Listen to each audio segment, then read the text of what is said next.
right, so Anthony Knighton with Keizer Aluminum Wheels here at PRI 2023. Blessed to have Peter Turford out of Canada with us. Longtime supporter of Keizer, big hand in hills racing, huge in the Canadian sprint car scene. Yes, there's a Canadian sprint car scene.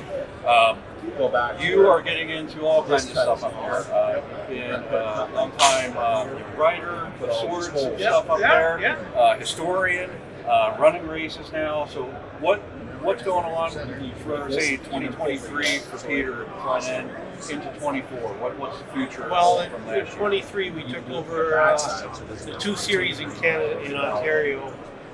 Both of them we melded into one. I took them both over.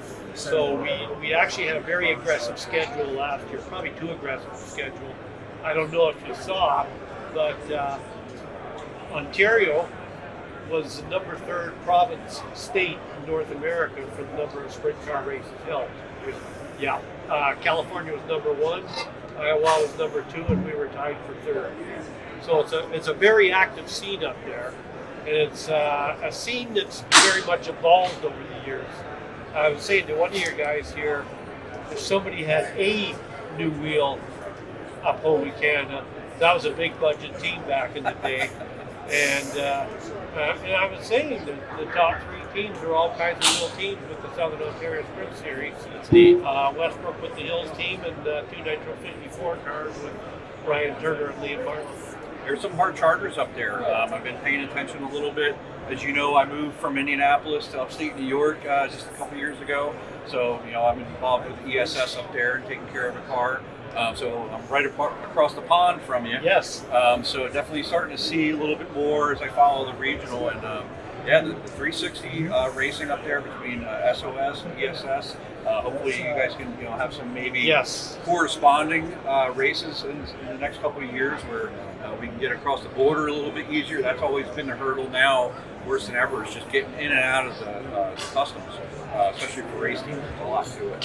So, so what's your biggest goal in 2024? Actually, you're kind of alluding to it, and it's something that, I don't know, it used to be back in the day that the series always used to be kind of guarding their turf and that, and I think now there's a real true spirit of cooperation where the series are trying not to step on each other's toes, trying to work together to put together 1 or 2 big shows. There's a great spirit, I think, right now. I think the thinking truly is a rising tide lifting all boats. Yeah, I think the biggest thing is rules packages have a big play in that. The one thing, it's constantly coming up, limiting racers sometimes is the tire rules. Yeah. That seems to be the one variable every time I get in a story or conversation. I would go here, go there, do this, do that, but the tire rule. What are you guys doing for tires? Our tire, the ESS, and the Oswego Speedway tire are all the same. Good. Hoosier HTC. It's one tire across the board. We've actually allowed more than just the HTC, but the HTC is the best working tire, generally fastest tire. So we allowed more than that last year, but I can see us moving towards just an HTC or something. But basically, if you have an Hoosier HTC, you can run it in New York, you can run it in Ontario, everywhere. Do you know what URC is on it? I honestly do not. Okay, yeah, because that's south of us, PA, and down the East Coast, we got URC. I've been many years since I've been doing anything with them. I'm unaware of their tire rule, but there's a lot of draw that those guys would come up potentially. That's always the deal, is a tire rule. So hopefully everything works out for you.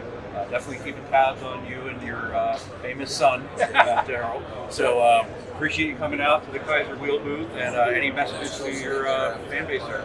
The only thing I'd say is that great show. You guys do have great product, obviously, by your results.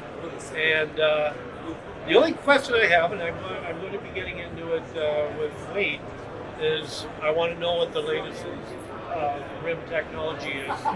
And I said it to Wade, I want to know what the cost drivers are. And I know Keizer is probably the most economical rim out there, and having great success with us anyway. Yeah, on the 15-inch sprint car side, what we're really seeing a lot of feedback on is our forged wheels now, or forged rings and everything. So that's going to be a big advancement. Obviously, after the fire, wiping out the company, we've had to rebuild, retool, rebrand. So there's a lot of educating the former and current clients on where we're at on new products. Lead time is impressive. So doing this show so many times, we've had 8, 10, 16 week lead times. This morning we got in here, we're 2 or 3 week lead time, which is incredible. It's been amazing to hear that from where we came from. Yes. The adversity of the fire and everything. So the show is very important to us to communicate to our clients that we lost too. We lost a lot of clients through that time. These guys need stuff, they need it fast, and through that time we weren't able to deliver, outside of what was in stock. And then, the cost us some clients, and they're coming back. That's the good part. A lot of those relationships, they were there, they had to do what they do for business, and now they're coming back to us. So that's a great point. Okay, continued success. Peter, thank you. Thank you.